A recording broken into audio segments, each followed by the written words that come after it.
With the new Apex Legends season and map right around the corner, perhaps you're considering switching up your main and trying new characters. Well, if Ashe is one of those characters, you come to the right place because today I'm going to go over a few tips that can get you started on the path to becoming a deadly Ashe player. Now, for me personally, Ashe is my favorite character to play, and it's been that way for a few months now. And the things that I'm going to go over in this video are just some things that will help you become way more comfortable with the character and start seeing results way earlier, as opposed to just fumbling around for those first couple hours or even days of playing, trying to figure out what to do with her loadout. So I say we just get right into it with tip number 1, and that is going to be to always throw your tactical, even if the enemy is basically across the map. You'd be surprised how many times I've been in a fight where both teams are using snipers, it's so far away, but you just launch a tactical. It seems like it has infinite range, and you'll just catch somebody. You'll do a small amount of damage, but even just the fact of snaring them alone, you're doing your job. You should always be throwing your tactical. The tactical comes back every 25 seconds, so you might as well just keep throwing it. You're always going to have it, and that's the one thing that you can really bring to a fight that helps a lot. So always be throwing your tactical. Doesn't matter if the enemy's close,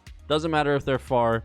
Always, if that tactical is up, you should be throwing it. Because a lot of times people are trying to reposition, people are trying to run away, people are trying to run towards you, and if you can just get one of those tacticals off and snare an enemy and keep them grounded for even at least a second, you're getting an advantage. The next tip is to throw your tactical at your feet when an enemy is running behind you, or even more so, throw it at your portal right after you exit it. This allows a few things to happen. One, if the opponent is chasing you through your portal and you have to use it defensively, as soon as they come out of it, they're going to get caught in it, and that gives you a second to turn around, light them up, or just keep running away in case you need to heal or anything like that. And if you're throwing it at your feet, say off a scramble, off a hot drop, you throw it at your feet, you already did damage to them with the tactical, so now you have that advantage. 2, they can't move anywhere, so you pretty much have free range to try to find a gun as quickly as you can and take them out. But the next tip for Ashe also has to do with the tactical, and that is if you hold your tactical for longer, it throws faster. Now, this is something that I actually didn't know until like a month into playing Ashe, and I saw it randomly while watching one of these Ashe guides. But if you hold down the tactical for even just a little bit longer, it throws way faster. So this kind of, you can still throw it right away, just click and throw, or if you want to hold it, it always depends on the situation, it will launch way faster. But these are just 2 different ways that you're allowed to throw the shuriken. And those are all the tips for the tactical to get you started. That shuriken is so underrated. I feel like nobody really uses it, but it is so good. So if you can get into the habit early of playing Ashe to just constantly be throwing that tactical, you will be much better off, and you'll actually win way more fights. So let's move over to her portal. We got a few tips for her portal, which is my favorite part about Ashe, which is why I play her. But the first tip is always check where your portal can get you. I know this might seem kind of like an arbitrary tip, but it actually has costed me fights and has won me fights. So Ashe's portal doesn't really have any insane range. It doesn't really go that far. So if you're in a fight, you're behind a rock, especially on Storm Point, there's a lot of high buildings. You're behind a rock or something, you're trying to get your team out. Where you portal your team or yourself can be the defining moment if you win that fight or if you lose that fight.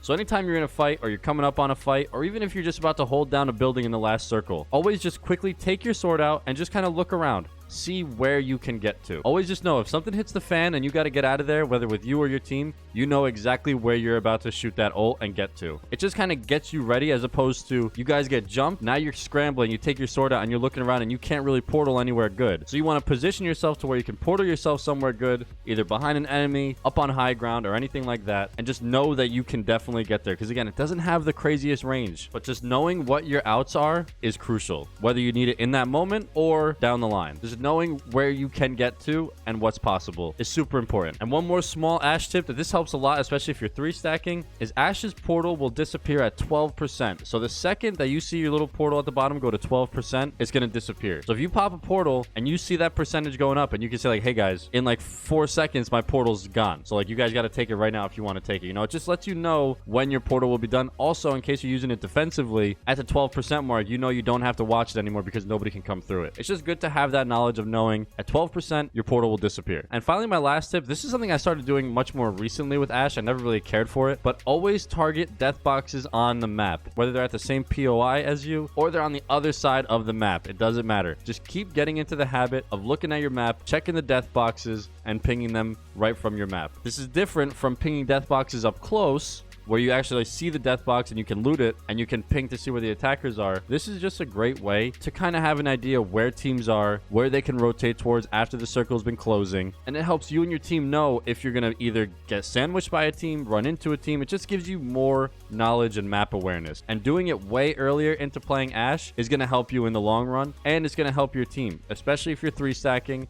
Even if you're solo queuing, just pinging it. It's a great ping. Ash will say to your teammate, like, hey, there's a death box here, and it'll ping it. You can see how far it is. You can see where it is. And it's just great to know, like, listen, there are teams at this location. And always just be looking at the map. Always, always, always have your map up and always be pinging these death boxes, because this is one of the really good things that you can do as Ash that I feel like maybe not a lot of people do. But those are a few quick beginner tips to get you started playing Ash. If you guys have been playing Ash for a while, leave some comments down below on some tips that you would give someone that wants to play Ash. And let's kind of turn this into a space where anybody that's trying to play Ash can just come here, read the comments, listen to the video, and learn a thing or two. Because I think the character is awesome and super underrated. So it'd be cool to see more Ash players out there. But I hope you guys enjoyed this video. Please be sure to subscribe. Thank you so much for watching, and I'm going to see you all in the next one.